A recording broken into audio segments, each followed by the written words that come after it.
जल्दी आजी है प्रभु जी स्वर्ग से आसन छोड़ के, जल्दी आजी है प्रभु जी स्वर्ग से आसन छोड़ के।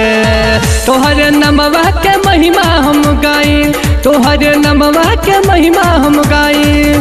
हालेलुया हालेलुया यहाँ बोल के।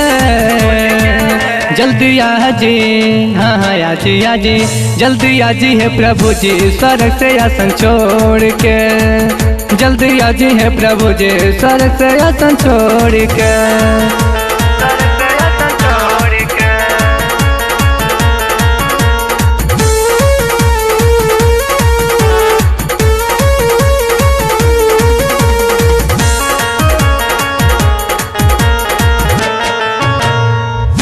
दुनिया में बड़ा फैलता पाप हो, केहू के न केहू से रहता मिलाप हो। दुनिया में बड़ा फैलता पाप हो, केहू के न केहू से रहता मिलाप हो। देहिला दोहाई शरण में आई, देहिला दोहाई हम शरण में आई। सुनिला हमरे पुकार के। जल्दी आ जाए प्रभु स्वर्ग से आसन छोड़ के। जल्दी आ जाए प्रभु स्वर्ग से आसन छोड़ के।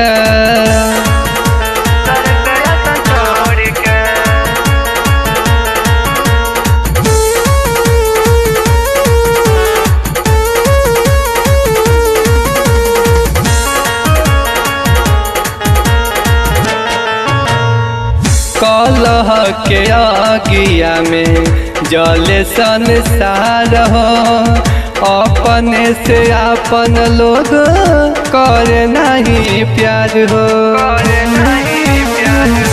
कलह के आगिया में जले संसार हो, अपने से अपन लोग करे नहीं प्यार। अब तू ही बतावाए हो प्रभु जी हमार, अब तू ही बतावाए हो प्रभु जी हमार। कहाँ जाई जहनवा के छोड़ के।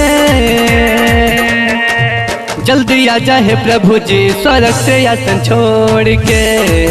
जल्दी आ जाए प्रभु जी स्वर्ग से आसन छोड़ के।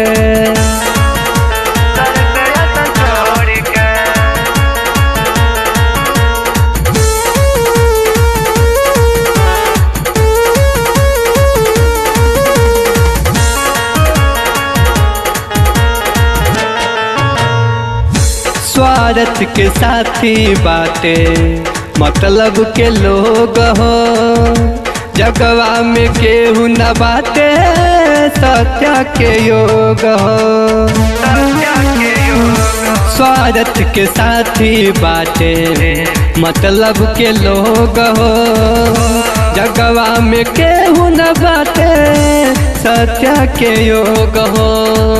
संतोष गावेला भजन यीशु तोहर दुआर, संतोष गावेला भजन यीशु तोहर दुआर। प्रभु खोले न स्वर्ग के द्वार के। जल्दी आजी हो प्रभु जी स्वर्ग के आसन छोड़ के।